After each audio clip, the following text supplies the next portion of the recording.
Hello students, this tutorial is on how to use the geometry applet in Geogebra.org, specifically on learning how to plot points, create line segments, how to measure the length of the segments, and how to rename points. So here's an example of an applet created for you, and on top we have the toolbar.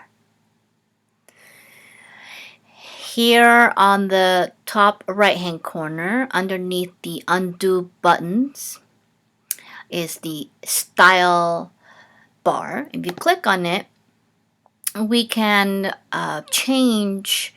we can hide your axes, for example, if we click on this, or we can get rid of the grid if we click on the second tool right here that looks like a little grid mark. We click on here on the white and you can see the grid is gone, and then we can also unclick that.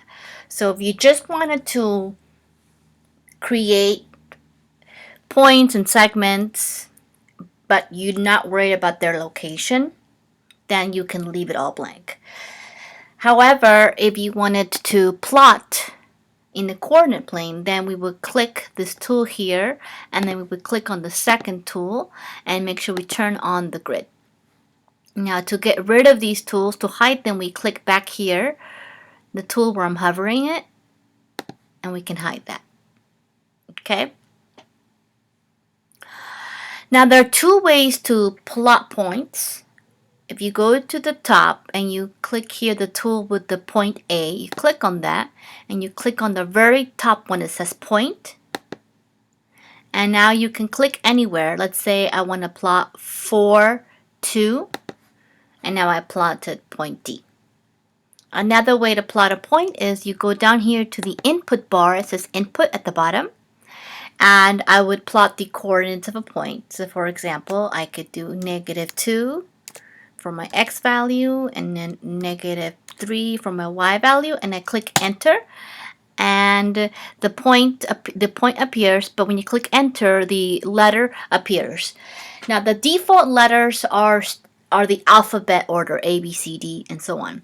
If you have a problem and you need to plot letters, let's say P, O, R, S, then you can change it. If you click on the button, you can do a right click or 2 fingers if you have a Mac, and this pops up and you can click rename, and we can rename the, instead of B, this could be point P, and I click OK.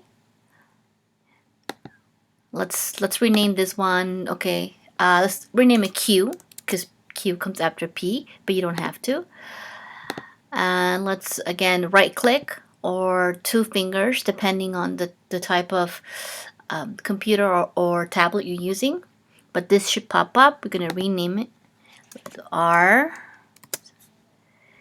and let's rename this one S, and let's rename this one T. Now you don't have to rename it unless, like I said, if you are working to solve a specific problem and they are using different letters aside from the order of the alphabet, and you want to not confuse yourself, you can go ahead and do what I just did, right click on a point or double click so you can rename the point. Okay, so again, you can press here on the toolbar, you press the point button, and then you press point again, or down here at the input you can write the coordinates. Alright, to create a line segment, you are going to now hover over this the third tool here. We have the first tool is to move things around. Okay, we click on this, we can move things around. The second tool, the main subtool here, is the point. The third tool, you see, looks like a line with 2 points, is where we want to click, and we want to look at segment because segments have a